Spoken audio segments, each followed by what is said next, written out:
बार बार जब टीचर पढ़ाते थे तो मुझे लगता था मेरी उनसे आई कांटेक्ट ना हो जाए। डर था मेरे मन के अंदर कि अगर उन्होंने मेरे से आई कांटेक्ट किया हाँ, ये हमको कभी क्लास में खड़ा कर देंगे और कभी बोलने को कहेंगे तो शायद मैं नहीं बोल पाऊंगा। पूरे दिन पॉजिटिव कैसे रखें? देखिए एक्चुअली क्या होता है कि लोग ना अपना कंपैरिजन दूसरों से करने लग जाते हैं, और अपना कंपैरिजन कभी दूसरों से करना ही नहीं चाहिए। अपना कंपैरिजन सिर्फ सेल्फ अपने से करना चाहिए। लोग कहते हैं कि पॉजिटिव दिमाग के लिए पॉजिटिव शरीर भी चाहिए। पॉजिटिव रहने के लिए जब तक हेल्दी नहीं रहेंगे तो आप पॉजिटिव नहीं बन पाएंगे। तो हेल्दी रहने के लिए कि सबसे पहले आपको अच्छी नींद आनी चाहिए। अच्छी नींद लाने के लिए लेकिन आज सिस्टम गलत हो गया है। जब हम सोने जाते हैं ना तो लोग मोबाइल का यूज करते हैं, जगते भी हैं तब भी यूज करते हैं, तब भी यूज होता है। हमारी पहली जब आंख खुलती है तब वे फोन ही उठाते हैं। नमस्कार दोस्तों, मैं अभिमन्यु भारद्वाज आपका स्वागत करता हूं my big guide smart class में। हमेशा हम अपने चैनल पर बात करते हैं टेक्नोलॉजी की, विज्ञान की, कंप्यूटर साइंस की, लेकिन एक और बड़ी चीज़ है जो हमारे विद्यार्थियों के बीच में रोड़ा बनती है, उनके आत्मविश्वास में रोड़ा बनती है, और वो है मंच पर प्रस्तुतिकरण करना, पब्लिक के बीच में बोलना, या पर्सनैलिटी डेवलपमेंट के बारे में कुछ ऐसे प्रश्न उनके दिमाग में रहते हैं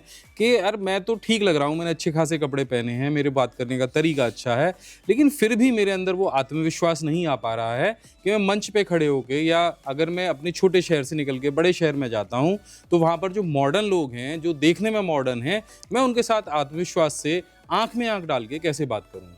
तो आज हमारे साथ हैं हमारे शहर हाथरस के जाने माने एक लाइफ कोच और पर्सनैलिटी डेवलपमेंट एक्सपर्ट, जो आपको ये टिप्स एंड ट्रिक्स बताएंगे कि कैसे आप खुद में एक आत्मविश्वास जगा सकते हो, कैसे खुद को पहचान सकते हो। स्वागत करते हैं हम अंशुल महेश्वरी जी का। नमस्कार अंशुल जी, कैसे हैं? बढ़िया हैं आप? बढ़िया हैं। तो देखिए, मैंने कई बार आपके सेशंस देखे हैं, बहुत सारी चीज़ें मैंने आपके बारे में जानी, और मुझे लगा है कि हमारे विद्यार्थियों को इस विशेष एक जो ट्रिक है, मतलब मुझे लगता है कि जब हम बचपन से लेके बड़े होते हैं तो हमको सारी चीज़ें सिखाई जाती हैं।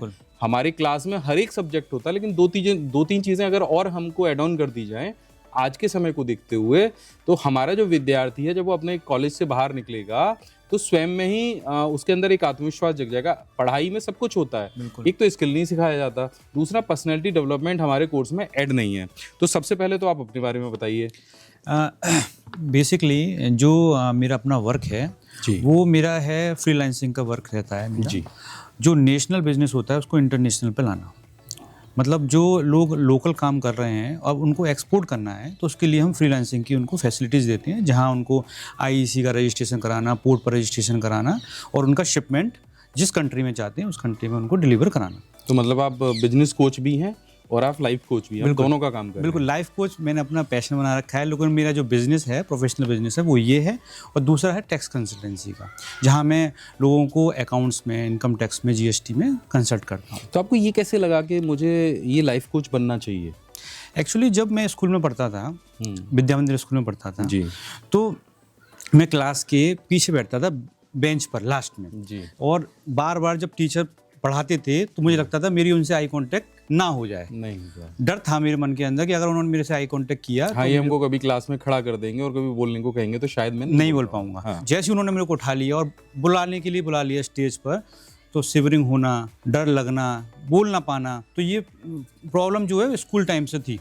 तो मुझे लगा कि जब मेरे को ये प्रॉब्लम हो रही होगी तो हो सकता है और लोगों को भी हो रही हो ये प्रॉब्लम। तो इसलिए मेरे को थॉट्स आया कि अब क्यों ना ऐसी करी जाए जो इस तरीके के जो लोग, क्योंकि नॉलेज तो सबके अंदर बहुत होती है, लेकिन बोलने की स्किल नहीं आती कि हम तो सबसे पहले हमने अपने अंदर बदलाव किया, पहले अपने अंदर चेंज, पहले उसको अपनी लाइफ में उतारा, फिर हमने एक प्रॉब्लम समझी कि ये प्रॉब्लम अकेले मेरे की नहीं है, ये प्रॉब्लम सारे बच्चों की है। बिल्कुल, जो मेरी तरह क्लास में बैक बेंचर रहे होंगे या बीच में बैठे होंगे या फ्रंट रो पे बैठे होंगे, उनकी भी होगी, सबकी। तो हमने ये प्रॉब्लम समझी और फिर उसके बाद हमने ये सोचा कि भाई इसको सॉल्व करने के लिए किसी को आगे आना चाहिए। बिल्कुल।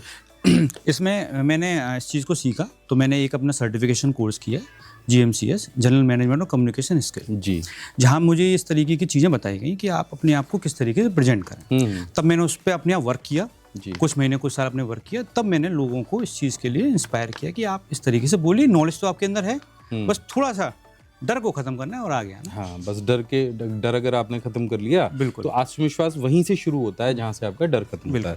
तो मेरा एक बड़ा अच्छा प्रश्न है, क्योंकि मैंने ये जो पूरा सेशन डिज़ाइन किया, मैंने आपके पुराने सेशंस देखे हैं, आपके वीडियोस देखे हैं, तो मुझे लगा कि हाँ, हमारे जो स्टूडेंट हैं, हमारे जो बच्चे हैं, नई उम्र के जो हैं, जैसे अभी हमारे कैमरे के पीछे भी बहुत सारे युवा खड़े हैं, तो सबके जीवन में उतार चढ़ाव आते हैं। रिजल्ट खराब हो जाता है, जॉब की टेंशन रहती है। तो हमने कहीं एक बात देखी थी कि नज़र को बदलो तो नज़ारे बदल जाते हैं। तो मैं आपसे चाहूँगा कि उस शेर के साथ अपनी शुरुआत करें और ये बताएं कि खुद को पूरे दिन पॉजिटिव कैसे रखें, या ये जो उतार चढ़ाव आते हैं इनका सामना कैसे हम पॉजिटिविटी से करें। देखिए एक्चुअली क्या होता है कि लोग ना अपना कंपैरिजन दूसरों से करने लग जाते हैं, और अपना कंपैरिजन कभी दूसरों से करना ही नहीं चाहिए। अपना कंपैरिजन सिर्फ सेल्फ अपने से करना चाहिए कि मैंने आज क्या किया और किस चीज़ की कमी रह गई, उस चीज़ को नेक्स्ट डे आकर, अगले दिन आकर उस कमी को सुधार करें और अपने उस चीज़ को लाइन पे लाएं। ये ना देखें कि दूसरे वाला का कंपैरिजन करके आप अपने आप को डिमोटिवेट करेंगे। तो इसलिए जो मेरा मैंने जो लिखा था उसमें था, नज़र को बदलो तो नज़ारे बदल जाते हैं, सोच को बदलो तो सितारे बदल जाते हैं, कश्तियाँ बदलने की ज़रूरत नहीं है, दिशा को बदलो तो किनारे खुद ब खुद बदल जाते हैं। तो इसका मतलब ये है कि आप दूसरों को चेंज होकर, दूसरों की चीज़ों को जानकर, देखकर अपने को क्यों बदलते हो? अपने को देखकर खुद को बदलो। तो जैसे अभी हमारे घरों में आमतौर पे जैसे हम टियर 2 टियर 3 सिटीज़ में रहते हैं, तो वहाँ तो पापा कहते हैं बेटा शर्मा जी का बेटा ये कर रहा है, बिल्कुल, गुप्ता जी का बेटा ये कर रहा है, तू तो बिल्कुल कुछ नहीं जानता है, तू तो बिल्कुल बेकार है। उस कंडीशन में भी माइंड को कैसे आप पॉजिटिव रखने की सलाह देंगे? देखिए पॉजिटिव रखने के लिए सबसे पहले मैं ये कहता हूँ कि उठने से लेकर रात तक सोने से पहले आपको भगवान का ग्रेटिट्यूड करना चाहिए, आभार प्रकट करना चाहिए कि भगवान आपने मुझे जो दिया है बहुत अच्छा दिया है।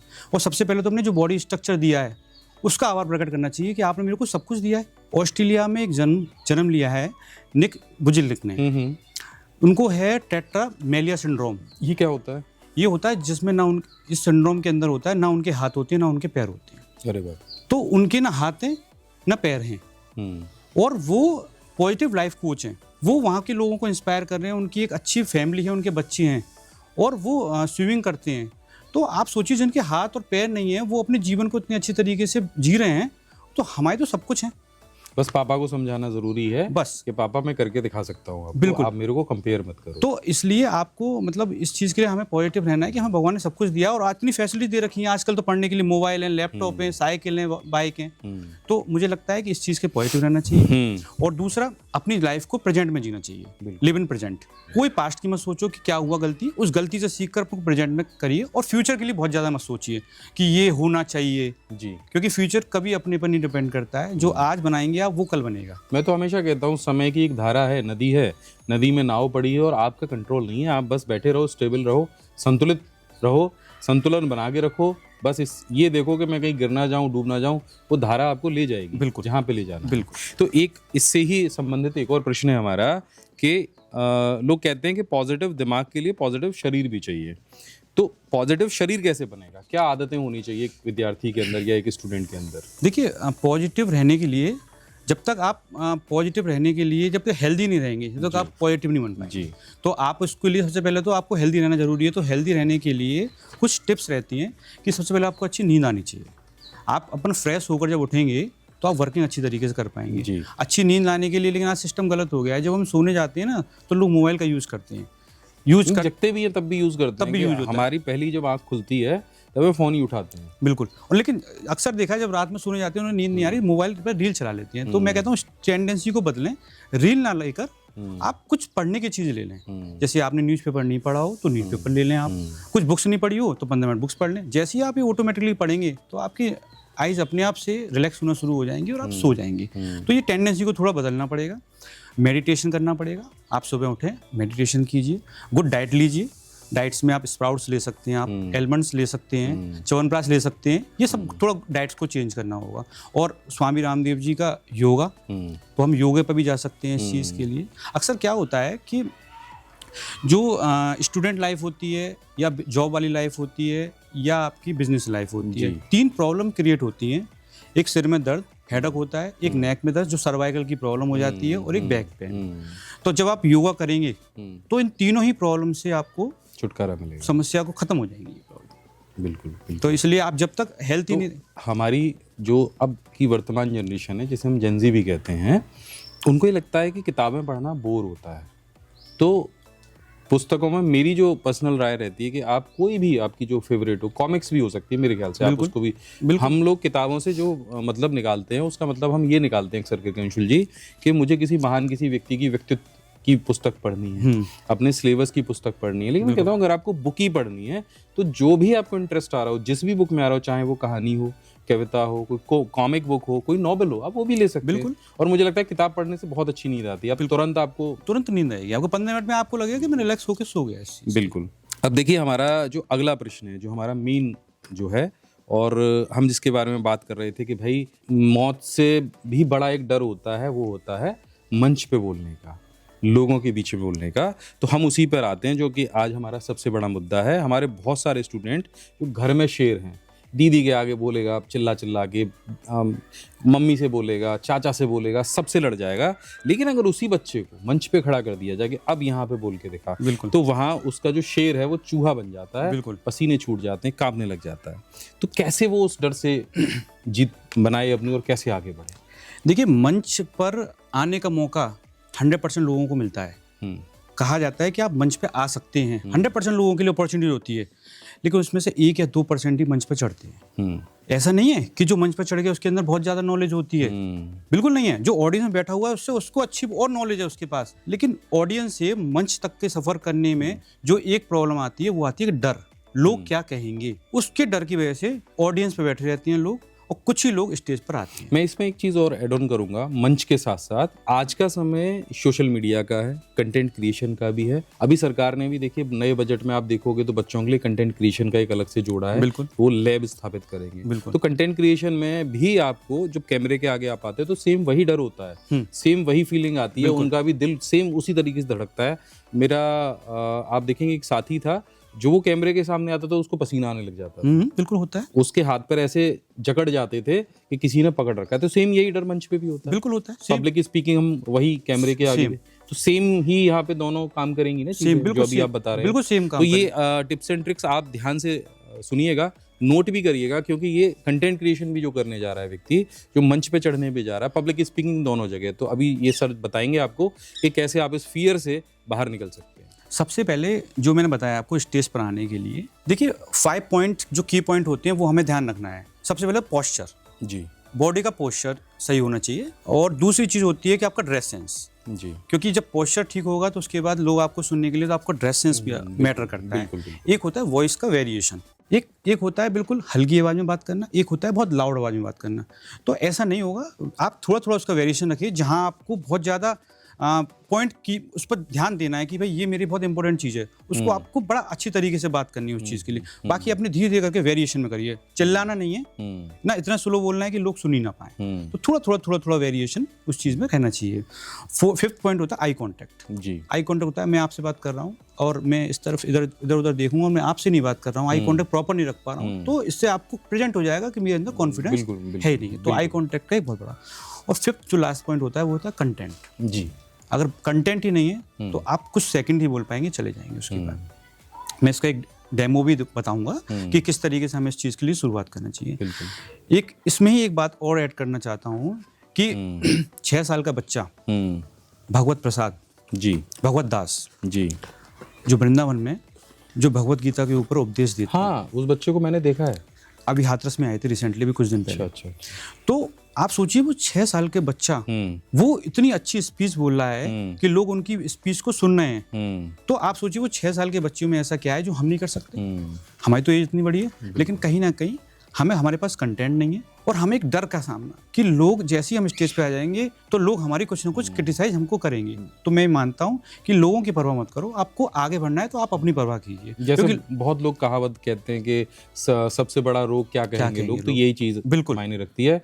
यानी आप अपना बॉडी लैंग्वेज चेंज करके, ड्रेस सेंस चेंज करके अपने अंदर कॉन्फिडेंस ला सकते हैं। और तीसरी बात अगर आपने कही कि हमारे पास कंटेंट भी होना चाहिए, बिल्कुल, तो यानी हम जिस विषय पे बोल रहे हैं उस विषय के बारे में हम थोड़ी सी जानकारी अगर ले लेंगे तो हमारा कॉन्फिडेंस अपने आप से बिल्कुल बढ़ जाएगा, बूस्टअप हो जाएगा। मुझे लगता है आपकी जगह अगर और कोई बैठा होता तो शायद उस विषय पे उतने कॉन्फिडेंस से नहीं बात कर रहा होता, अगर उसे नहीं आ रहा होता। बिल्कुल। तो हम डेमोस्ट्रेशन शूट करके इस वीडियो के अंदर ऐड कर देंगे। बिल्कुल, ये वाला पार्ट अभी हम ये कर लेते हैं, तो यहाँ पे कट लगा लेना एक छोटा सा, तो अभी बोलने के बाद डेमोस्ट्रेशन शूट करेंगे, उसको इसी की जगह हम जोड़ देंगे। आज हम जानेंगे कि हमें आखिर बोलना किस तरीके से है। तो सबसे पहले शुरुआत करते हैं कि हमें जब एक दूसरे से पर्सन टू पर्सन मिलना है तो किस तरीके से बात करें। जैसे आपसे हम शुरुआत करते हैं, हेलो, और हैंडशेक। तो अब क्या होता है, हैंडशेक बहुत गलत तरीके से मिलाया जाता है। अब हैंडशेक किया और बहुत देर तक हैंड को शेक कर, नहीं, ये गलत तरीका है बिल्कुल। और कोई बहुत तेज इस तरीके से, और कोई अगर आई कांटेक्ट करता है तो आई कांटेक्ट इस तरीके से करता है, ऐसे नहीं। इसका बिल्कुल सिंपल सा तरीका होगा, आराम से देखिए, आराम से सॉफ्ट तरीके से हेलो हेलो। ये सबसे पहले एक मीटिंग का एक मैनर होता है कि आपको किस तरीके से मिलना है। डराना नहीं है किसी को भी कि हम मिले। जब हमें स्टेज पर आकर बात करनी है तो हमें किस तरीके से बात करनी है। अब जैसे ही किसी ने बुलाया कि आप स्टेज पर आइए और आप आए, स्टेज पे आने के बाद ही ये होना शुरू हो जाता है। बहुत मतलब आपको इस तरीके से लगता है कि अब कुछ होने वाला है, या मैं गिरने वाला हूँ, या मैं बोल नहीं पाऊंगा ठीक। तो आपको लगता है कि शिवरिंग हो रही है हैंड्स के अंदर, तो आप माइक को रख दीजिए। और माइक को रखने के बाद जब आप माइक को रखेंगे इस तरीके से भी हो रहा होगा, शिवरिंग होती है, तो आप इस तरीके से कर लीजिए। लोगों को ये नहीं दिखाना कि मुझे डर लग रहा है, और आप उस चीज़ को थोड़ा थोड़ा बोलना शुरू कीजिए। इस तरीके से हम शुरुआत कर सकते हैं कि बोलने का थोड़ा थोड़ा शुरू करिए। तो सबसे पहले जब हम इस तरीके से अपने इन चीज़ों को पहले हाइड करेंगे कि हमें ये सब शो नहीं करना है कि माइक हमारा शिवरिंग कर रहा है, इनको हम हाइड करेंगे। सबसे पहले इसके अंदर जब आप बोलेंगे तो आपका पोस्चर अच्छा होना चाहिए, ऐसा नहीं, या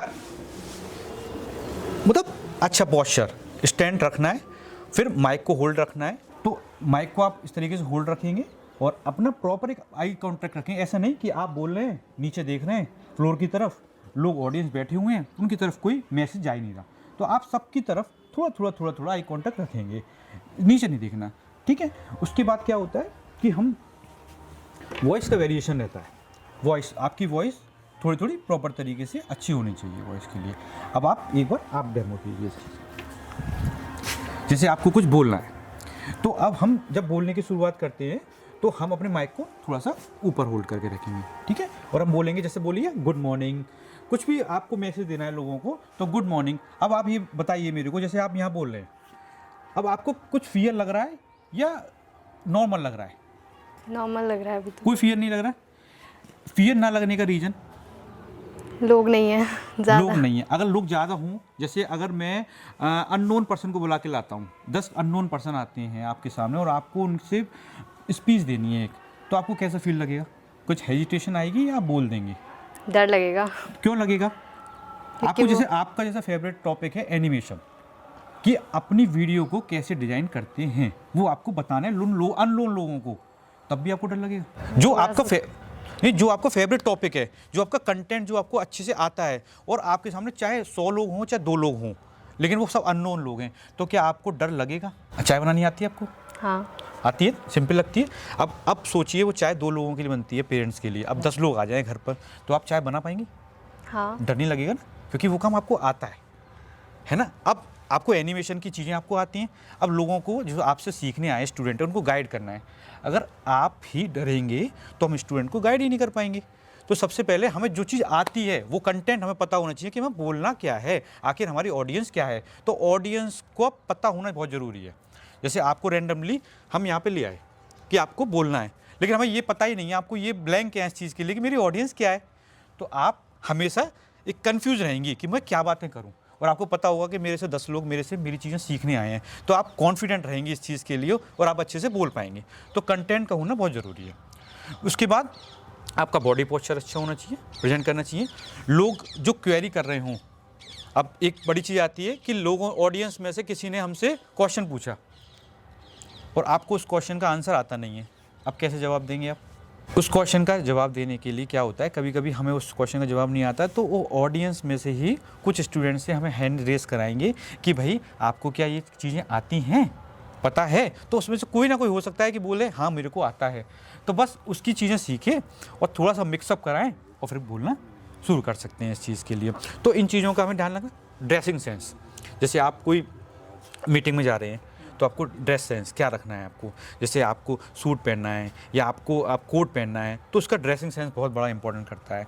अपने जो बॉयज़ के लिए अपने जो हेयर हैं उनको ट्रिमिंग रखिए, बियर्ड सही रखिए। ऐसा नहीं कि बढ़ा के आ गए, बहुत बड़ी लग रही है, परेशान में नहीं आ रहा कि मीटिंग में आए हो या आप किसी बाबा के पास आए हो, पता नहीं चल रहा। तो ये चीज़ों का बड़ा ध्यान रखना होगा कि वो ड्रेसिंग सेंस का भी बहुत बड़ा इंपॉर्टेंट होता है। अब कोई कहता है कि मेरे पास ड्रेस ही नहीं है मेरे पास, तो आप अपनी 2 ड्रेस कोई लीजिए और उनको तब इस्तेमाल करिए जब आपको कहीं ओकेजन में जाना हो इस चीज़ के लिए। तो आप इन छोटी छोटी चीज़ों का आप जब ध्यान रखेंगे तो आपको अपने आप ही बोलना शुरुआत हो जाएगी। और वरुण कैसे हो?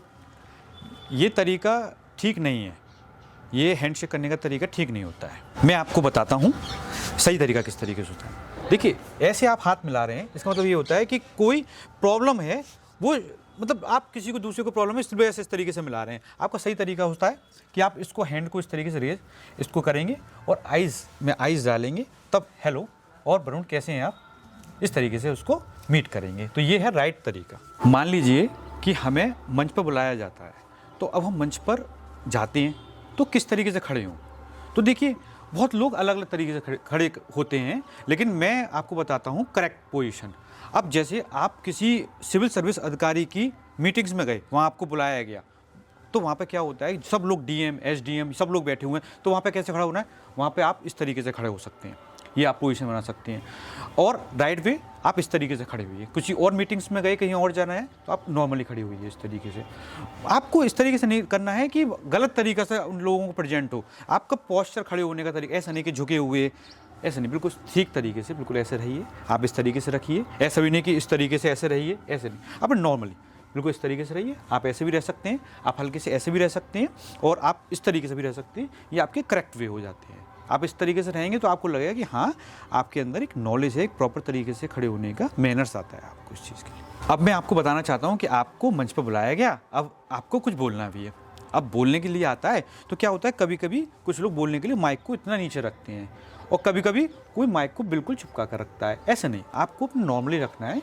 और वॉइस आपको बोलनी है, ऐसा नहीं आप क्या कर रहे हैं बहुत तेज़ नहीं बोलना है, और आप क्या कर रहे हैं और इतना भी स्लो नहीं बोलना है। आप वेरिएशन रखिए कि आज हम स्टेज पर आए हैं, तो हमारा जो मोटो है या हमारा जो एजेंडा है, हम कंप्यूटर की नॉलेज देना चाहते हैं। तो एक वॉइस क्लियर, ऐसे नहीं कि आपको पता नहीं चले कि क्या बोल दिया, ऑडियंस को समझ में ही नहीं आ रहा है कि क्या बोला। तो शब्द को बड़ा आराम से धीरे धीरे कर उन शब्द को बोलना है, फास्ट नहीं बोलना कि मैंने आपसे कहा था आपने क्यों नहीं किया ये काम को, समझ में नहीं आया क्या बोल दिया। तो उसको बड़ा इतना स्लो बोलिए कि जो ऑडियंस हमको सुन रही है, जो लोग हमको देख रहे हैं, उनको हमारी एक एक शब्द समझ में आए। वो हमसे ये ना पूछ लें कि सर आपने क्या किया, क्या कहा आपने, ये नहीं हो, ये सोचिए, इंटेंशन ये नहीं चाहिए। एक ही वर्ड्स इस तरह प्यारे बोलें कि सबको समझ में आ जाए। इस वॉइस वेरिएशन का हमेशा ध्यान रखें, ना फास्ट ना बहुत ज़्यादा स्लो। हेलो, मैं एक कोर्स करना चाहता हूँ कंप्यूटर से रिलेटेड। अरे आपको कौन सा कोर्स करना है? तो कौन कौन से कोर्स अवेलेबल हैं अपने? हमारे पास तो बहुत सारे कोर्सेज हैं। तो जो मेरे को सीख सकूँ, मैं नॉलेज ले सकूँ, उसके लिए कौन सा कोर्स है? उसके लिए आपको हमारे एप्लीकेशन पे जाना होगा, वहाँ से करना होगा आपको। अच्छा, तो कोई एप्लीकेशन का कोई लिंक दे सकते हैं आप मेरे को? बिल्कुल बिल्कुल, मैं आपको बताता हूँ। अच्छा, आप भेज दीजिए मेरे को नंबर पे आप। ठीक है। हेलो, हाँ सर, मैं ये कोर्स ज्वाइन करना चाहता हूँ। जी सर, नमस्कार सर, पीसी स्किल से मनोज बात कर रहा हूँ। बताइए आपकी क्या सहायता कर सकता हूँ? मेरे को ना एक ऐसा कोर्स चाहिए जो शॉर्ट पीरियड का हो, कम समय में कोर्स हो जाए और मेरे बच्चे को नॉलेज मिल जाए। तो ऐसा कौन सा कोर्स होगा? बिल्कुल, उसके लिए आपको हमारा एप्लीकेशन इंस्टॉल करना होगा प्ले स्टोर से, PC skill by my big guide. Okay, वहाँ से सर का हमारा कोर्स है A to Z computer mastery course, उसको आपको ज्वाइन करना होगा। ठीक है। उसमें अभी जैसे डिस्काउंट चल रहा है, तो अभी हमारा 60% का डिस्काउंट है। ओके। उसमें आपको 33 प्लस प्रोफेशनल कोर्सेस आपको दिए जाएंगे। ओके। 60% ऑफ करने के बाद में आपको 4000 रुपीज़ आपको पे करना होगा कोर्स। ओके, तो इसमें हमें कोई क्वेरी पूछनी होगी तो कैसे पूछेंगे हम? आप इसी नंबर पे कॉल कर सकते हैं, या आप हमारे एप्लीकेशन पे चैट ग्रुप भी है, उस पर आप चैट भी कर सकते हैं। अच्छा, तो ये जो आपका नंबर है ये 24 आवर्स अवेलेबल रहता है? हाँ, 10 to 5 के बीच में आप कॉल कर सकते हैं। तब हम कर सकते हैं। ठीक है, तो मैं आपका प्ले स्टोर से डाउनलोड कर मैं कोर्स को देखता हूँ, उसके बाद आप करिएगा। अगर कोई इशू आता है तो कॉल करिएगा। ठीक है जी, मैं आपकी कोई और सहायता कर सकता हूँ? नहीं, मैं पहले कोर्स को देखता हूँ, उसके बाद फिर मैं आपसे कॉन्टैक्ट करूँगा। ओके। देखिए, ये सब जानकारियाँ बहुत ज़रूरी हैं। सबसे पहले हम जिससे भी हमें फ़ोन आता है, हम सबसे पहले उसका नाम और उसकी जगह प्लेस पूछते हैं कि वो कहाँ से उन्होंने फ़ोन किया, और वो जो कोर्स करना चाहते हैं उनका एक रेफरेंस पॉइंट कहाँ था, किसने उनको रेफ़र किया हमें चीज़ के लिए, क्योंकि हमें वो भी जानना वो रेफरेंस पॉइंट क्या होता है जो हम प्रोफेशनली चीज़ कर रहे हैं। और उनकी सब चीज़ें आप उनको सब मैसेज जो उन्होंने किया, तो आप उससे पहले आप उनको सेल्फ अप्रोच कीजिए कि भाई आपने हमसे कॉन्टैक्ट किया था, उसके लिए थैंक यू वेरी मच, बहुत बहुत अच्छा लगा, हम आपके नेक्स्ट रिस्पॉन्स का इंतजार वेट करेंगे। क्योंकि आपको पहले अप्रोच करेंगे, क्योंकि लोग शर्माते हैं, बात तो कर लेते हैं लेकिन कॉन्टैक्ट करने में दिक्कत होती है उनको, अब कॉन्टैक्ट कैसे करूँ। तो आप जब उनको एक मैसेज ड्रॉप कर देंगे तो लोग फिर मैसेज पे स्टार्ट हो जाएंगे। अच्छा, अब अगली चीज़ आती है कि मान के चलिए कॉन्फिडेंस तो आ गया है ना, अब बात करते हैं करियर की। तो कबीरदास जी का एक दोहा है, बड़ा हुआ तो क्या हुआ जैसे पेड़ खजूर। हम लोगों के विचार में है कि हम लोग बड़ी बड़ी डिग्री ले लेते हैं, कि जैसे अभी शुरू में हमने कहा था कि पापा ने कहा कि शर्मा जी का बेटा ये कर रहा है, गुप्ता जी का बेटा ये कर रहा है, तो तू भी कर ले, MBA कर ले, BTech कर ले, M.Tech कर ले।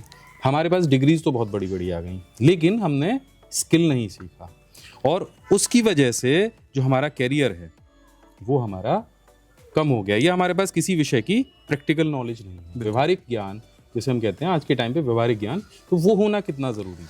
देखिए, केवल डिग्री लेना ही आवश्यक है? देखिए, आप जो कर रहे हैं समाज के लिए, इतना अच्छा आपका कंप्यूटर का कोर्सेज देते हैं, आप प्रोवाइड कराते हैं। मैंने भी आपके कोर्स लिए हैं, देखे हैं और उनको यूज़ किया है जी। बहुत शानदार कोर्स, इजी वे में आप बताते हैं। बहुत धन्यवाद आपका। मुझे इतना अच्छा लगता है कि वो अपना आप ऑनलाइन उसको देख सकते हैं, कहीं जाने की ज़रूरत नहीं है। आपका इतना ईजी होती है आपकी चीज़ें, बहुत शानदार होती हैं आपकी चीज़ें। अब आपका हमने टॉपिक लिया, वो 30 डेज़ का टॉपिक है। अब मैंने उसको फटाफट से किया, मतलब स्टूडेंट ने उसको फटाफट से किया, सीख लिया, उनको लगा आ गया। अब आपने 1 साल तक उसको कोर्स को कोई इम्प्लीमेंट ही नहीं किया, आपने उसको प्रैक्टिकल एक्सपोजर जाके किया ही नहीं, कहीं जॉब जाके करें या अपने रिलेटिव्स के यहाँ जाके काम करें उस चीज़ का कि मैं कंप्यूटर पर थोड़ा सा अपना हाथ साफ तो करूं, वो नहीं किया। आपने कहा मैं तो सर का वो कोर्स ले लिया, अब तो मुझे ज़रूरत ही नहीं है कुछ चीज़ सीखने की, मैंने सर की चीज़ सीख रहा हूँ और मुझे कोई मतलब नहीं है और चीज़ों से, मैं प्रैक्टिकल नॉलेज कुछ ही लूँगा, ये आता है। अब किसी को पूछा उसने भी क्या आता है आपको, तो मैं कंप्यूटर में MS ऑफिस कर लेता हूँ, टैली चला लेता हूँ और ये सब डिजिटल मार्केटिंग का सब कोर्स कर लेता हूँ। सुन लो, आपके बारे में ही बात कर रहे हैं, ये जितने लोग सुन रहे हो इस वीडियो के अंदर, ये आपके जैसे स्टूडेंट के बारे में बात कर रहे हैं जिन्होंने हमारे सारे कोर्सेज लिए हैं, और कोर्स करने के बाद घर पे बैठ के सर ने बिल्कुल सही पॉइंट पकड़ा है। तो वो उन्होंने कर लगा कि हमने कोर्स ले लिया सर का, अब कर लिया, अब मुझे प्रैक्टिकल करने की कोई ज़रूरत नहीं है क्योंकि सर ने इतना अच्छा पढ़ाया, मेरे दिमाग के अंदर बिल्कुल फीड है। अब उनको किसी जॉब के, अब भाई आदमी हर वक्त तो घर पे बैठेगा नहीं, उसको पैसे कमाने के लिए बाहर निकलना पड़ेगा। जब वो बाहर गया, अब वो बाहर गया, रिज्यूम के चक्कर लगाए, दिए करे, उसने बहुत बार जॉब नहीं मिल रही। अपने फ्रेंड से शेयर करता है कि भाई मुझको जॉब ही नहीं मिल रही। तो तूने क्या किया था? अरे मैंने सर का कोर्स लिया था लेकिन जॉब नहीं लग रही। अब इससे क्या इम्पैक्ट होगा कि सर का कोर्स सही नहीं है क्या? नहीं, सर का कोर्स तो सही है लेकिन आपकी प्रैक्टिस करने में प्रॉब्लम है। आप अगर वही जाकर रिलेटिव्स के यहाँ किसी कंप्यूटर ऑफिस में जॉब करते और उस चीज़ को आप अपनी चीज़ों को प्रैक्टिस में लाते, तो आप धीरे धीरे करके इतनी अच्छी प्रैक्टिस हो जाती कि आपको खुद अपने आप में अच्छा लगता है इस चीज़ के लिए, और आपको जॉब जो आप घूम रहे हैं चारों तरफ वो आपको तुरंत मिल जाती है। बिल्कुल सही बात। और अब बहुत सारी डिग्रीज होती हैं, लोगों में बहुत सारी डिग्री होती हैं, लेकिन डिग्री के बावजूद भी उनको जॉब नहीं मिल पाती क्योंकि वो मार्केट में ग्राउंड लेवल पर आते ही नहीं है, क्योंकि बुकिश नॉलेज स्कूल और कॉलेज की स्टडीज़ के अलावा प्रैक्टिकल नॉलेज बहुत डिफरेंट होती है। तो जब तक हम प्रैक्टिस नहीं करेंगे उस पॉइंट पर, तब तक मुझे लगता है कि हम उस चीज़ के लिए अपने आप को क्लियरिटी नहीं लाएंगे। बहुत सुंदर। तो इस चीज़ को आप ध्यान में रखिए, केवल कोर्स करना या सर्टिफिकेट लेना ही ज़रूरी नहीं है, व्यवहारिक ज्ञान या प्रैक्टिकल ज्ञान भी बहुत आवश्यक है। जब आप कहीं जा रहे हैं, मान के चलिए आपने कोई कोर्स ले लिया, मेरा ही कोई कोर्स है या सर का ही कोई कोर्स है, लेकिन कोर्स लेने के बाद, करने के बाद उसको लगातार उस पर मुझे लगता है प्रैक्टिस करना चाहिए। बिल्कुल, हम लोग जैसे आज भी करते हैं, हम लोग खुद को आज भी अपग्रेड कर रहे हैं। कोई नई चीज़ मार्केट में अगर आ जाती है, या माइक्रोसॉफ्ट ने कोई नया अपडेट दे दिया, या AI में कोई नया अपडेट आ गया, और हमने जो 10 साल पहले जो, मान के चलिए मैं भी NIT का स्टूडेंट रहा हूँ और उस समय पे ऑफिस 95 चला करता था, आज देखो ऑफिस के अंदर कोपायलट आ गया है, AI आ गया। तो अगर हम कुछ को अपग्रेड नहीं करेंगे, लगातार सीखते नहीं रहेंगे, तो सब कुछ बेकार हो जाएगा। बिल्कुल, जैसे आपने बताया ना पब्लिक स्पीकिंग के लिए कि अगर पब्लिक स्पीकिंग सबको ट्रिक पता चल गई, लेकिन आप पब्लिक के सामने नहीं आ रहे तो बेकार हो गया। हाँ, बोलना जरूरी है। जैसे बहुत मायनों में कहते हैं कि आप शीशे के सामने बोलिए, अगर आपको लगता है कि आप अपने बॉडी पोस्चर को देखिए, कैसे बात कर रहा हूँ, मेरे चेहरे पे क्या एक्सप्रेशन आ रहे हैं, वो अगर आप शीशे के सामने भी करेंगे ना तो भी काम चल जाएगा। बिल्कुल, बहुत सुंदर। तो अंशुल जी, वही चीज़ है कि आजकल रील का ज़माना है। सब लोग क्या करते हैं कि उन्होंने पढ़ने किताब बुक, जैसे मैंने बताया बुक बोर लग रही है आजकल की जेन जी जनरेशन को, तो वो क्या कर रहे हैं, और सोशल मीडिया प्लेटफॉर्म भी इसका फ़ायदा उठा रहे हैं कि लॉन्ग फॉर्म वीडियो को भी छोड़ के वो 1 मिनट वाले वीडियो पे आता जा रहा है। तो पढ़ने की जो आदत है वो छूटी गई है। ऐसे समय में रीडिंग और लिसनिंग पे लोग कहते हैं कि भाई पढ़ो या सुनो, तो ऐसे कई सारे प्लेटफॉर्म हैं, कुकू एफएम या ऑडियो बुक्स जो हैं, तो स्टूडेंट उनको अपने विकास के लिए, अपने मानसिक विकास के लिए कैसे इस्तेमाल कर सकते हैं? देखिए, जब हम किसी सक्सेसफुल पर्सन से मिलेंगे और हम उनसे बात करेंगे कि सर आप टीवी देखते हैं, साफ मना कर देंगे कि मैं टीवी नहीं देखता हूँ, ना मैं सोशल मीडिया यूज़ करता हूँ। लेकिन उनकी चीज़ें सब सोशल मीडिया पे चल रही होती हैं क्योंकि मार्केटिंग का जमाना है आजकल सब, लेकिन वो लोग नहीं देखते, वो अपने काम में बिजी होते हैं। लेकिन मैं रीडिंग के लिए और लिसनिंग के लिए यही बात कहना चाहूँगा कि आप रीडिंग के लिए सिर्फ 10 रुपये रोज का इन्वेस्टमेंट करें। 10 रुपये रोज में रीडिंग कर सकते हैं आप? कैसे?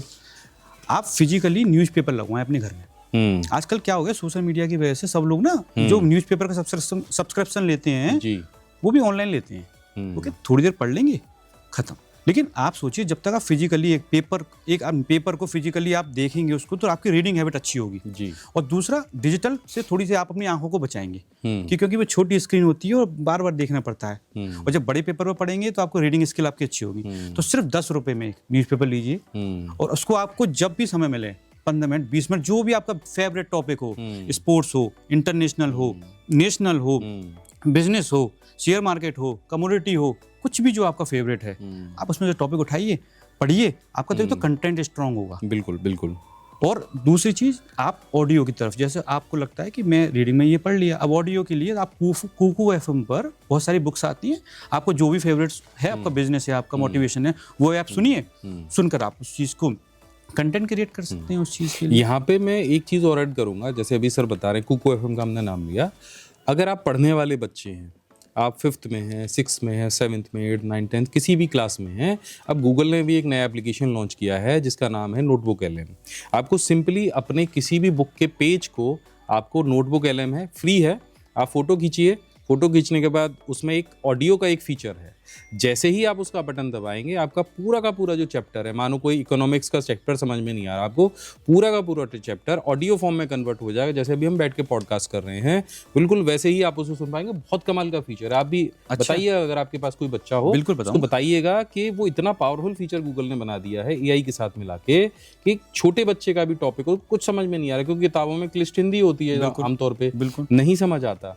आप उसके साथ में चैट कर सकते हैं, अपने पेज के साथ में आप चैट कर सकते हैं कि भाई ये वाले शब्द का क्या मतलब है। तो अब हम एक और आते हैं, एक और बड़ी चीज़ पे आते हैं कि मैं हूँ या आप हैं या कोई भी विद्यार्थी है, वो अपनी ताकत और वीकनेस को कैसे पहचाने। कई बार क्या होता है कि मुझे लगता है कि ऐसे बहुत सारे लोग होंगे जो किसी दूसरे को देख के कोई काम करते हैं, बिल्कुल, तो अपनी असली ताकत भूल जाते हैं, खुद को भूल जाते हैं। जैसे वो कोई कहता है कि साहब मैं तो कैरी मिनाटी जैसा कुछ चैनल बनाऊंगा, कोई कहता है कि मैं तो फलानी की तरह फलाना काम करूंगा। तो ये कैसे इसको देखिए, थॉट्स तो रोज आते हैं नए जी, थॉट्स तो इतने होते हैं कि हजारों थॉट्स एक दिन में क्रिएट होते हैं, ये करना है, वो करना है, ये करना है।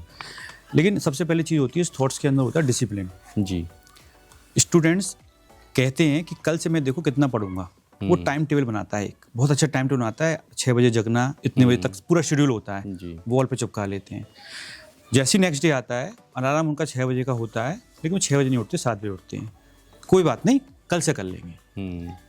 मतलब आप जब तक डिसिप्लिन नहीं लाएंगे उसके अंदर कि मुझे 6 बजे जगना है, मतलब 6 बजे जगना है, 6 बजे जगना है, तो आप सबसे पहले अपने आप को पहले डिसिप्लिन लाइए। बिल्कुल, जब ही हम आगे कुछ कर पाएंगे। तो अपनी स्ट्रेंथ को ये पहचानने के लिए होगा कि आज मेरा कुछ करने का मन है, मैं डिजिटल मार्केटिंग में कुछ करना चाहता हूँ, या मैं कंप्यूटर के अंदर कुछ करना चाहता हूँ, या मैं बिजनेस करना चाहता हूँ, या मैं जॉब करना चाहता हूँ। आपको अपना पहले ये पता करना पड़ेगा कि आपको पसंद क्या है। जी। जब आपको ये पता चल जाएगा कि मेरे को ये पसंद है, तब आप उससे रिलेटेड चीज़ों को कैप्चर कीजिए, यूट्यूब पर सर्च कीजिए, गूगल पर सर्च कीजिए, या उन सक्सेसफुल लोगों से मिलिए जो इन चीज़ों को वो लोग कर चुके हैं। तो जब आपको स्ट्रेंथ आएगी इस चीज़ के लिए, तो अपनी स्ट्रेंथ को फाइंड आउट करने के लिए सबसे पहले आपको अपने को अपने को पूछना पड़ेगा कि तुमको अच्छा क्या लगता है। अब सबकी चीज़ों को देखोगे कि वो ये कर रहा है, वो ये कर रहा है, वो ये कर रहा है, तो सबको ना सक्सेसफुल चीज़ें तो दिखती हैं, लेकिन उसके पीछे का स्ट्रगल नहीं दिखता कि उस पर्सन ने कितने साल स्ट्रगल किया होगा जब वो आज इस पोजीशन पर है। लेकिन सबको लगता है कि यार वो बढ़िया, ये करूँगा मैं तो कभी कोई चीज़, मैं ये मानता हूँ कभी कोई चीज़ 1 मिनट में नहीं बनती, सालों साल। तो मैंने कहीं सुना था इसके बारे में, छोटा सा आपको 1 मिनट लूँगा मैं आपका, कि हर किसी के अंदर एक एक्स फैक्टर होता है। आप पहचानेंगे कैसे? तो वो आप कैसे पहचानेंगे कि कोई व्यक्ति किसी काम को 1000 बार करके एक्सपर्ट होता है? बिल्कुल। वो कहता है कि जब मैं ये काम 1000 बार करूंगा तब एक्सपर्ट होऊंगा, ऐसा कुछ जरूर किसी ना किसी के जीवन में होता है। वो ऑलरेडी उस काम को बचपन से करता हुआ आ रहा है, भले ही वो खाना बनाना हो, भले ही वो बोलना हो, भले ही वो घर में मेहंदी लगाने का काम क्यों ना हो कि छोटी बहन बड़ी बहन की मेहंदी लगा रही है, आर्ट बनाना क्यों ना हो, या जैसे मेरा भाई था वो हमेशा कपड़े मेरे लिए खरीद, मेरा अब आके मैं अपने कपड़े खुद सेलेक्ट करने लग गया हूँ, लेकिन वो ड्रेस मेरे लिए खरीद के लगा था, भाई मेरे को ना तेरे लिए ये ड्रेस अच्छी लग रही है। बिल्कुल। तो हर किसी के अंदर ड्रेसिंग सेंस भी नहीं होता, बिल्कुल है। बोलने का तरीका भी नहीं होता, पहनने का तरीका नहीं होता, खाने की चॉइसेस नहीं होती, लेकिन एक व्यक्ति घर में जरूर ऐसा होता है जिसको ये सब पता होता है कि भाई मेरी मम्मी को क्या पसंद है। बिल्कुल। जैसे मेरा बेटा है अभी और मुश्किल से 10 साल का है, उसका गिफ्ट सेंस बहुत अच्छा है कि किसको क्या गिफ्ट देना है, अच्छा। उसको पता होता है। Very good. वो बड़े बड़े लोगों को नहीं पता, लेकिन वो मेरे लिए जब गिफ्ट लेके आता है तो वो मेरे जीवन में वो देखता है कि पापा को ये वाला जो मैं गिफ्ट दे रहा हूँ वो क्या काम करेगा, दीदी को मैं ये गिफ्ट दे रहा हूँ क्या। तो हर किसी के अंदर एक ऐसी चीज़ होती है और मुझे लगता है सबके अंदर होती है, बस उसको पहचानने की जरूरत है कि मैं ऐसा कौन सा काम है जो सामने वाला मेरा दोस्त है उसको करने में बहुत टाइम लगता है। बिल्कुल। मतलब हमको नकल नहीं करनी किसी की, आप देखो कि आप क्या काम बेटर कर सकते हो, मतलब बस यही देखना है। मतलब ऑब्जर्वेशन रखना है, ऑब्जर्वेशन करनी है, खुद की करनी है, खुद की करनी है। मतलब पड़ोसियों के घर में कम झांकना है, हाँ बिल्कुल। खुद के अंदर ज्यादा झांकना है, बिल्कुल। है ना। कमियां निकालने से पहले देख लो कि मेरे अंदर क्या चीज है। बस यही हम लोग आज बात करेंगे इसके बारे में। और आप समझ लो, देखो यार ये चीजें, ये डिस्कशन ना रोज रोज नहीं होते हैं। आज अंशुल जी हमारे साथ में बैठे हैं और आप जैसे विद्यार्थी सारा ये जो शो देख रहे हैं, जीवन में एक एक बात को उतार लो। मतलब हो सकता है कि आप सारा वीडियो के अंदर जितने भी हम पॉइंट पे डिस्कशन करें शायद हर किसी के जीवन से मैच ना करते हो, लेकिन कुछ ना कुछ जरूर मैच करेगा। एक और चीज़ मैं बहुत ज़रूरी सवाल आपसे पूछूंगा और वो है पैसा। स्कूल में हमें पैसा कमाना या बचाना नहीं सिखाया जाता। बिल्कुल है। ये मैं पहले भी बता चुका हूं बिल्कुल। आपको। अगर स्कूल ये सिखाने लग जाए ना, स्कूल क्या करता है, वो सिर्फ नौकरी के लिए प्रिपेयर करता है, लेकिन कमाना नहीं सिखाता, बिजनेसमैन बनना नहीं सिखाता। तो हमको फाइनेंशियल लर्निंग कहाँ से सीखनी है, हम कैसे पता करेंगे कि कब सेविंग करनी है, कब आरडी करनी है, कब एफडी करनी है, या कब शेयर मार्केट की शुरुआत करनी है? देखिए, मैं ये कहता हूँ कि आपको फाइनेंशियल लर्निंग सीखने के लिए ना बहुत कहीं दूर जाने की जरूरत नहीं है, अपने पेरेंट्स से सीखिए सबसे पहले फाइनेंशियल लर्निंग। जी। जब आप छोटे थे तब से लेकर हमारे पेरेंट्स, सभी के पेरेंट्स पैसे बचा रहे थे आपके लिए, जी, कि आपकी हम स्कूलिंग अच्छी कर सकें, आपकी बिल्कुल। कॉलेज लाइफ अच्छी कर सकें। बिल्कुल। तो सबसे पहले लर्निंग तो वहाँ सीखिए। जब आप ग्रो हो जाते हैं, बड़े हो जाते हैं, तब आपको फिर एक प्रोफेशनली सीखना पड़ता है। लेकिन मैं ये मानता हूँ कि जैसे आपकी सैलरी है 10,000 रुपये, बिल्कुल। अब क्या करते हैं, सिस्टम क्या बना हुआ है, सिस्टम बना हुआ है 10, सर मेरे पास तो रुपये बच ही नहीं पाते, तो मैं सेविंग कैसे करूँ। ये एक सबसे आंसर होता है कि भाई सेविंग करते हो, नहीं सर मेरे पास रुपये बच ही नहीं पाते हैं, तो मैं सेविंग कैसे करूँ। वॉरेन बफेट कहते हैं कि आपको जो इनकम मिल रही है उसमें से आप सबसे पहले इन्वेस्टमेंट निकाल दीजिए, अब जो बचा है एक्सपेंडिचर उसको आप करिए। अच्छा, इन्वेस्टमेंट का मतलब और समझा दीजिए, क्योंकि ऐसा ना हो कि 100 रुपये मुझे मिले या 1000 रुपये मुझे मिले और हम बाजार से जाके अपनी फेवरेट शर्ट खरीद के लेके आ गया, ये इन्वेस्टमेंट नहीं है। देखिए, जो आप खर्च कर रहे हैं अपनी लग्जरी के लिए, वो कोई भी आपका इन्वेस्टमेंट नहीं होता है। आपका इन्वेस्टमेंट वो होता है जो आपकी चीज़ों को ग्रो करे। जैसे आपने प्रॉपर्टी खरीदी, आपने गोल्ड खरीदा, तो ये आपकी चीज़ों को वैल्यू क्रिएशन करेगा। तो छोटी छोटी चीज़ों से शुरुआत करिए। जैसे आपको 10,000 रुपये मिले, तो 10,000 रुपये पर आपने 500 रुपये, 1,000 रुपये की आरडी ली, तो आरडी आपने लेने के बाद जो 9,000 रुपये बचे, आप उसको एक्सपेंडिचर करिए। लेकिन सबसे पहला वो कहते हैं, वॉरेन बफेट कहते हैं, सबसे पहले आपको अपना जो आपको खर्च करना है, खर्च करिए आप बाद में, पहले इन्वेस्टमेंट मेरे लिए 1,000 रुपये दे दीजिए। क्योंकि आप किसी को, कोई आपसे ये कहेगा ना कि आपको सेविंग करनी है, तो सेविंग करने के लिए आप कहेंगे मेरे पे है ही नहीं है पैसा, लेकिन आपको वो मतलब निकालना ही पड़ेगा, क्योंकि वो आपको वैल्यू एडिशन करके देगा। बिल्कुल सही बात है। तो लाइफ में ना वैसी चीज़ों पे इन्वेस्ट करो, जैसे आप कोई लर्निंग कोर्स खरीद सकते हो जिससे आपके स्किल में ना, बहुत सारे पैसे वाले जो अमीर लोग हैं मैंने उनको देखा है कि भाई मान के चलो माइक्रोसॉफ्ट के CEO हैं, अब इतने पैसे का क्या करते होंगे, वो पैसे को काम पे लगा देते हैं और बाकी बचे पैसे से अंशुल जी वो नई चीज़ें सीखते हैं। बिल्कुल। मतलब अगर आप ये समझ के देखो कि आमतौर पे लोगों को क्या लगता है कि बहुत अमीर आदमी जो है वो घूमता फिरता होगा, बिल्कुल, होटल्स में घूमता होगा, पूरे विदेश हर जगह जाता होगा, लग्जरी होटलों में रहता होगा, लग्जरी लाइफ जीता होगा। लेकिन मैंने बहुत सिंपल देखे हैं, जितने अमीर अरबपति करोड़पति लोग हैं वो दिखावे में भरोसा नहीं करते, टीवी नहीं देखते, एक्स्ट्रा इंटरनेट पे बेकार की सर्फिंग नहीं करते। मतलब आप सोच के देखो, यूट्यूब बनाने वाला व्यक्ति यूट्यूब नहीं चलाता, बिल्कुल फेसबुक बनाने वाला व्यक्ति फेसबुक नहीं चलाता, इंस्टाग्राम जिसने बनाया है वो इंस्टाग्राम यूज नहीं कर रहा। वो क्या कर रहा है, वो अपनी स्किल्स को डेवलप कर रहा है। कहाँ पे इन्वेस्टमेंट कर रहा है, वो अपनी स्किल्स पे कर रहा है। बिल्कुल लेकिन हम लोग क्या करते हैं, हमको आज 10,000 रुपए दे तो हम जाके मोबाइल खरीद के ले आएंगे, बिल्कुल दूसरों को दिखाएंगे कि देखो मोबाइल से हमारा जो हैसियत है वो बड़ी होगी। बिल्कुल लेकिन आपकी जो हैसियत है, आपके जो माइंड का एक स्टेटस होता है ना, वो सीखने से बड़ा होता है। तो अब क्योंकि सेशन का अंत हो रहा है तो एक रैपिड फायर राउंड आपके साथ रहेगा। बोलना ज़्यादा जरूरी है या सुनना? सुनना बहुत जरूरी होता है, क्योंकि जब तक हम सुनेंगे नहीं तब तक हम अच्छा बोल नहीं पाएंगे। यानी कि आप किसी विशेष व्यक्ति को जब मंच पे खड़े होते बोलता देख रहे हैं तो आप सुनिए शांति। बिल्कुल ठीक है। दूसरी चीज, हार्ड वर्क या स्मार्ट वर्क? स्मार्ट वर्क, क्योंकि स्मार्ट वर्क आज का जो युग है वो इंटरनेट का युग है। तो आपको जो भी चीज़ चाहिए फटाफट से इंटरनेट आपको प्रोवाइड कर देता है। तो स्मार्ट बिल्कुल, मतलब एआई का भी इस्तेमाल करना शुरू कर देना चाहिए, वो एक स्मार्ट वर्क। Smart work. अगली चीज आती है, किताब पढ़ना ज्यादा जरूरी है या ऑडियो बुक्स? देखिए, किताब के लिए लोगों को एक टाइम चाहिए होता है, लेकिन ऑडियो के लिए क्या होता है कि आप ट्रैफिक में फंसे हुए हैं, लेकिन आप ट्रैफिक को मत कोसिए, अरे यार ट्रैफिक और लग गया। आप उस वक्त शांति से अपना ऑडियो चलाइए और 15 मिनट आराम से सुनिए। जब ट्रैफिक क्लियर हो जाएगा तो आप निकल। और क्या, बिल्कुल अच्छी बात है। और आंख बंद करके भी आप सुन सकते हो। बिल्कुल सुन सकते। जैसे अक्सर करके मैं रात को सोते सोते बड्स लगाए मैंने और कोई भी एक अच्छी बुक उठाई और वो सुनना शुरू कर दिया। सफलता के लिए टैलेंट चाहिए या अनुशासन? डिसिप्लिन। डिसिप्लिन मैंने आपको पहले बताया था इस चीज़ के लिए कि जब तक हम टाइम टेबल के लिए खुद अपने आप को डिसिप्लिन नहीं करेंगे तो हम। अच्छा, अगर आपके पास डिसिप्लिन है तो आप जो है टैलेंट आपके पास अपने आप आ जाएगा, क्योंकि आपको लग गया कि अब मुझे ये इतने बजे से लेके इतने बजे तक बिल्कुल ये वाला काम करना है। बिल्कुल, जब मुझे पता चल जाएगा मैं डिसिप्लिन हूँ और मुझे पता है आपका मैंने अगर कोई कोर्स लिया है तो मैं फटाफट से उसके लिए जल्दी उठूंगा कि भाई जल्दी मुझे कोर्स करना है। जितना आपका फटाफट से कोर्स करूंगा, जल्दी करूंगा, तब मैं दूसरा कोर्स लूंगा आपका उसके लिए। अब वो चाहे जगने का हो, चाहे वो किताबें पढ़ने का हो, किसी भी चीज़ का हो सकता है। मतलब आप में से सूरज को कौन कौन हराता होगा मुझे बताइएगा। मतलब इसका ये है कि सूर्य से पहले जगना, सूर्य निकलने से पहले जगना। बिल्कुल। कौन कौन हराता होगा कमेंट करके बताइएगा। अच्छा, तो अब आखिरी एक सवाल और जाते जाते आपसे।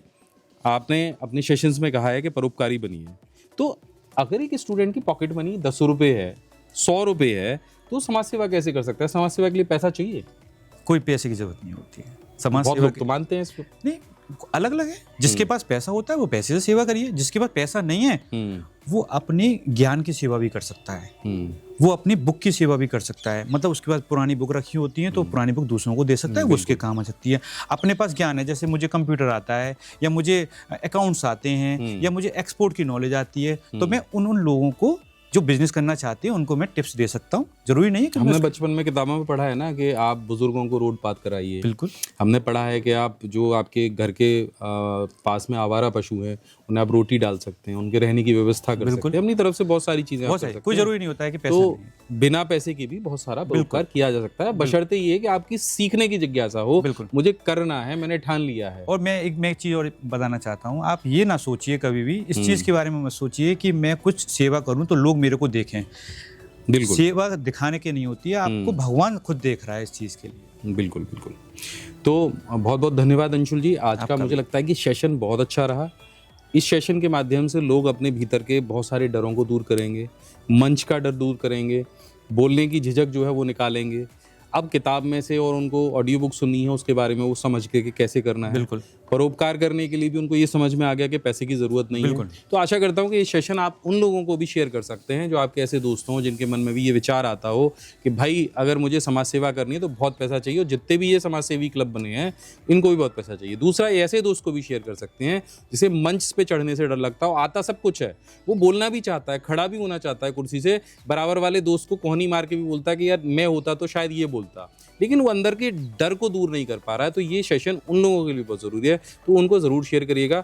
बाकी अंशुल जी की परमिशन लेके मैं यहाँ पे उनका नंबर भी शेयर कर दूंगा, उनका ईमेल एड्रेस भी शेयर कर दूंगा। आपके मन में जो कोई भी विचार हो आप अंशुल जी से डायरेक्टली पूछ सकते हैं। ये पूरी कोशिश करेंगे समय निकाल के कि आपका आंसर करें। बिल्कुल। तो हम इस वायदे के साथ आपसे विदा लेते हैं कि अगली बार फिर से किसी ऐसे ही उपयोगी टॉपिक के साथ आपसे फिर मिलेंगे। तो अंशुल जी बहुत बहुत धन्यवाद आपका। हम मिलते हैं अगली वीडियो में, तब तक के लिए जय हिंद, वंदे मातरम।